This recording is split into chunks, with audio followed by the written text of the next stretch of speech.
हनुमान जयंती चैत्र मास की पूर्णिमा को मनाई जाती है। इस दिन अंजनी पुत्र बजरंगबली का जन्म हुआ था। इस दिन हनुमान जन्मोत्सव हनुमान जयंती के रूप में मनाया जाता है। मान्यता है कि हनुमान जयंती पर बूंदी का भोग लगाने से और जरूरतमंद लोगों को प्रसाद खिलाने से हनुमान जी प्रसन्न होते हैं और आपकी सभी मनोकामनाएं पूर्ण करते हैं। हनुमान जी के बहुत से भक्त इस दिन व्रत भी रखते हैं और विधि विधान से पूजा करते हैं। मान्यता है कि इस दिन हनुमान जी के जन्म की कथा का पाठ करने से आपका व्रत पूर्ण होता है और आपको हनुमान जी की विशेष कृपा मिलती है। आइए जानते हैं हनुमान जयंती की व्रत कथा। हनुमान जी की जन्म को लेकर दो कहानियां प्रचलित हैं।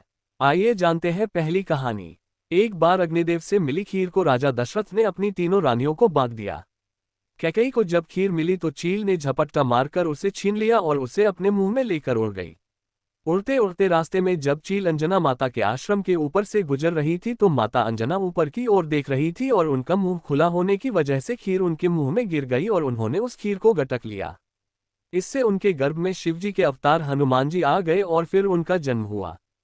हनुमान जी के जन्म के विषय में दूसरी कथा यह है कि समुद्र मंथन के बाद जब भगवान शिव ने भगवान विष्णु का मोहिनी रूप देखने को कहा था जो उन्होंने समुद्र मंथन के दौरान देवताओं और असुरों को दिखाया था, उनकी बात का मान रखते हुए भगवान विष्णु ने मोहिनी रूप धारण कर लिया।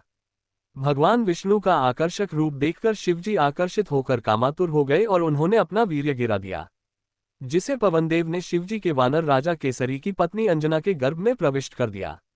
इस तरह माता अंजना के गर्भ से वानर रूप में हनुमान जी का जन्म हुआ।